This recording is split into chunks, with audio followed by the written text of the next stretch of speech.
United పూలే front అనేటటువంటిది దాదాపు 130 కులాలు ఈ రాష్ట్రంలో ఉంటే 130 కులాల ప్రాతినిధ్యంతో ఏర్పడినటువంటి శక్తివంతమైనటువంటి ఆర్గనైజేషన్ కాబట్టి ఆ ఆర్గనైజేషన్ కి చైర్మన్ గా ఉన్నటువంటి గౌరవ పెద్దలు గట్టు రామచంద్ర గారిని మాట్లాడవలసిందిగా నేను విజ్ఞప్తి చేస్తాను.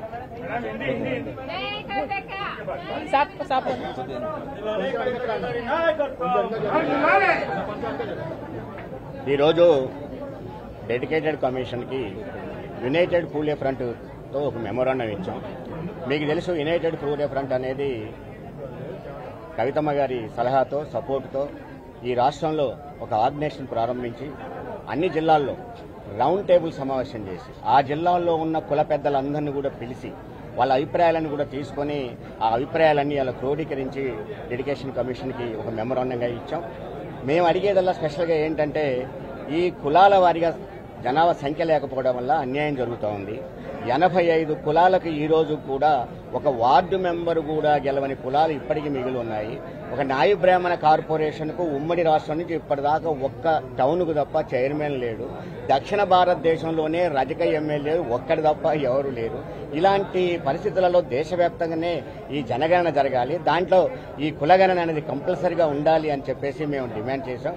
దానికంటే ఈరోజు ఈ రాష్ట్రంలో ఉన్న ప్రభుత్వం కూడా అధికారానికి వచ్చే ముందు కామారెడ్డిలో ఒక బీసీ డిక్లరేషన్ ని ప్రకటించారు. ఆ బీసీ డిక్లరేషన్కి ఏముందాయా అంటే, ఇంటి వెనక బంగారం ఇంటి ముందు బంగారం, మా ఇంట్లో అమ్మాయికి మాత్రం షెడ్డి లేదని చెప్పేసి చెప్పిన పరిస్థితి కనపడతా ఉన్నది. దాంట్లో చెప్పింది సంవత్సరానికి 20,000 కోట్ల రూపాయలు, 5 సంవత్సరాల్లో 1,00,000 కోట్ల రూపాయలు బడ్జెట్ లో పెడతామని 8,000 కోట్ల రూపాయలు అన్ని కలిపి పెట్టిన పరిస్థితి కనపడతా ఉన్నది. అదేవిధంగా ప్రతి జిల్లా హెడ్ క్వార్టర్లో 50 లక్షల రూపాయలు పెట్టి కమ్యూనిటీ హాల్స్ కట్టిస్తామని, ప్రతి మండల హెడ్ క్వార్టర్లో విద్యకు ఉపాధి అవకాశాలకు ప్రత్యేకమైన ఏర్పాట్లు మార్కెట్ సెంటర్లు చేస్తామని చెప్పేసి, ప్రత్యేకంగా ఎంబీసీలకు ఒక మంత్రిత్వ శాఖని ఏర్పాటు చేస్తామని చెప్పి, రుణాలు కూడా 10 లక్షల రూపాయలు ఎంబీసీలకు అసలు ఏ ఆధారం లేకుండానే మేము ఇచ్చేస్తామని చెప్పేసి రకరకాల హామీలు ఇచ్చారు.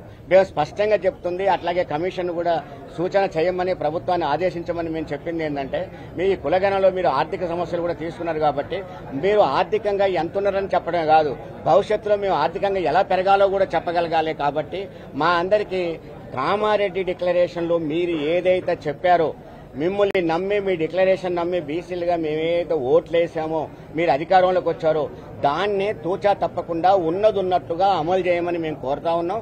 ఆ అమలు చేయమని, ఆ విధంగా సూచన చేయమని కూడా మేము చెప్తున్నాం. అట్లాగే కులగణనలో కూడా సమగ్రంగా జరగాలని, సమగ్ర సర్వే జరగాలని, దాంట్లో కూడా బీసీలలో కూడా ఎంబీసీలని ప్రత్యేకంగా తీయాలని, అందులో ఇలా ముస్లింలకైతే వాళ్ళు ప్రత్యేకంగా ఈ గ్రూప్లో ఉంటారు, దాంట్లో కొంతమంది ముస్లింలని బీసీలో చేర్చారు, వాళ్ళకి సర్టిఫికెట్ ఇవ్వడం లేదు, ఈ బీసీ సర్టిఫికెట్ ఇవ్వడం లేదు వాళ్ళ స్కూళ్లలో విద్యకు పోయినప్పుడు.